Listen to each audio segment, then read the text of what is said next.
ওখান থেকে তো আসতেই মনে হয় না, এমন সুন্দর জায়গা মানুষ ফিরে আসে যাচ্ছে না। আসার সময় চোখ দিয়ে পানি পড়ছে, নবীজি যেমন চোখ দিয়ে পানি পড়ছিল হিজরতের সময়, ওইভাবে আমারও চোখ দিয়ে পানি পড়ছে। কি যে অনুভূতি ছিল তখন, যে আমি মনে হয় পৃথিবীতে নাই, শুধু আল্লাহর কাছে একদম সংস্পর্শে চলে গেছে। আমার আর কোনো চাও পাওয়ার আর কিছুই নেই। আল্লাহ এখন যখনই নেই, আল্লাহ যত ইমানের সহিত ইন্তেকাল করে। লাব্বাইক আল্লাহুম্মা লাব্বাইক। প্রতি বছর এই ধ্বনি কুরবানির ঈদের সময়ে টেলিভিশনের পর্দায় কিংবা সামাজিক যোগাযোগ মাধ্যমে যখন আমরা দেখে থাকি, তখন মুসলিম ধর্মের অনেক মানুষেরই মনে সাধ জাগে হজে যাওয়ার।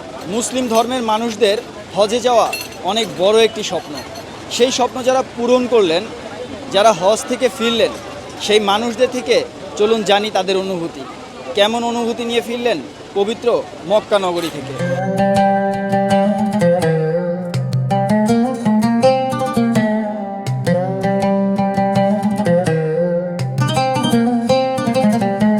যেহেতু মুসলমান হিসেবে জন্মগ্রহণ করেছি, তো যখনই বুঝ হয়েছে যে না, হজ একটা ফরজ ইবাদত এবং যাদের সামর্থ্য আছে আর্থিক, তাদের পক্ষে হজ করা দরকার, ফরজ, আল্লাহর হুকুম। তো তখন থেকেই স্বপ্ন এই 2025-এ আল্লাহ বাস্তবায়ন করাইলেন। এই জন্য আল্লাহর কাছে শুকরিয়া, আলহামদুলিল্লাহ। আমার স্বপ্ন ছিল 30 বছরের সাধনা, আল্লাহ আমাকে এই 2025-এ সমাধান করলো। আর ওখানে যাই দেখতেছি বহু কিছু জিনিস আছে, আল্লাহ এমন ঘর তৈরি করছে সেখানে যে দেখার মতো অনেক জিনিস, বা নবী সাহেব এমন কতগুলো কাজ করে দেখেছি, সেগুলো দেখলাম ঘুরে ঘুরে দেখে টেকে। আল্লাহ আমার মনের আশা পূর্ণ করছি। ওখান থেকে তো আসতেই মনে হয় না, এমন সুন্দর জায়গা মানুষ ফিরে আসে যাচ্ছে না। আল্লাহর কাছে দোয়া করলাম, চাইলাম যে আল্লাহ আমাকে সহি সালামতে বাড়িতে লাগাও এখন, আর আমার হজকে কবুল করে নিয়েন। আমি যেন সুন্দরভাবে আমার হজটাকে কবুল করে নেন, এবং আমি যা দোয়া করলাম আমার পাপ যত কিছু আছে সব কিছু মুক্ত করে দিয়েন। আল্লাহুম্মা লাব্বাইক বলে ওই মক্কা শরীফ থেকে আসার আর মন চায় না। মনের অনুভূতি আলাদা হয়ে যেতে, কি আর সংসার করি, বাসায় যায়, ওইখানে থেকে যাই।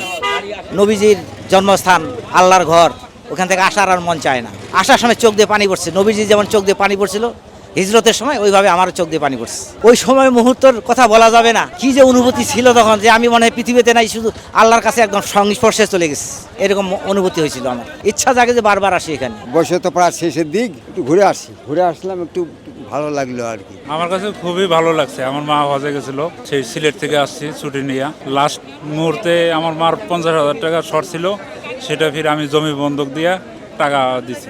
আমার প্রায় 5 বছর থেকে আমি নিয়ত করছিলাম, আল্লাহ আমাকে 25 সালে হজ করাইছে। এই জন্য আল্লাহর কাছে আমি শুকরিয়া আদায় করি, আলহামদুলিল্লাহ রাব্বিল আলামিন। ওইখানে আরাফার ময়দানে আমার খুব কষ্ট হয়েছে, ওখানে খুব কাঁদছিলাম এবং সবার জন্য কাঁদছি, এবং দেশবাসীর জন্য আমি দোয়া করছি। আমার ছেলে গতবার পাঠাইছে, এবার আমি আমার মায়ের জন্য গেছি। বাবা, সারা বিশ্বের মুসলমানকে হেফাজত করার জন্য আল্লাহর কাছে কান্নাকাটি করছি। আমি তো অসুখও প্যারালাইসিস, আস্তে আস্তে ঘুরছি আর করছি, আল্লাহ আনছে করাইয়া। আল্লাহর ঘর আল্লাহ দেখাইছে, আল্লাহর কাছে লাখ লাখ শুকরিয়া। যারা বিশ্বের যত মুসলমান বাইরে গেছে, আল্লাহ যেন সবার হজকে আল্লাহ কবুল করে, এবং সবার জন্য সবাই দোয়া করি, সবাই যেন আল্লাহ ভালোভাবে চলতে পারে, সুন্দরভাবে চলতে পারে। এই কাম অনেক বছর স্বপ্ন ছিল, আল্লাহর কাছে সবসময় নামাজ পড়ে দোয়া করতাম, আল্লাহ যখনই মৃত্যু দাও, আল্লাহ কাবার ঘর জিয়ারত করে মৃত্যু দিও। আমার আর কোনো চাও পাওয়ার আর কিছুই নেই। আল্লাহ এখন যখনই নেই, আল্লাহ যত ইমানের সহিত ইন্তেকাল করে। কাবা ঘর সুন্দর, মদিনা সুন্দর, মানে ওখান থেকে মানুষ গেলে আর আসতে চায় না, এত সুন্দর লাগে আল্লাহর ঘর। যে আমি আমার টাকা দিয়ে আসছি, ছেলে মেয়ের সহযোগিতা করছে। আমার অনুস্পৃহা একবার খুব ভালো লাগছে। লাব্বাইক আল্লাহুম্মা লাব্বাইক লা শারিকা লাব্বাইক, এই প্রতিশ্রুতিতে সারা আরব কান্ট্রি মুখরিত হয়ে গেছে। সবচেয়ে ভালো লাগছে আরাফার ময়দান, এক আধ্যাত্মিক জগতে মনে হয় চলে গেছিলাম। কেমন যে একটা অনুভূতি হয়েছিল, ঝমঝমা দেই। গাজাবাসীর জন্য আমরা সবাই, মুসলিম কান্ট্রি যারা আছি সবাই ব্যথিত। আমরা চাই যাতে এটার একটা নিরসন হোক, একটা সুষ্ঠু সমাধান হোক, সারা বিশ্বে যাতে এই ধরনের একটা যুদ্ধ পরিস্থিতি ছড়িয়ে না যায়, এটার জন্য আমরা মহান রব্বুল আলামিনের কাছে দোয়া করছি।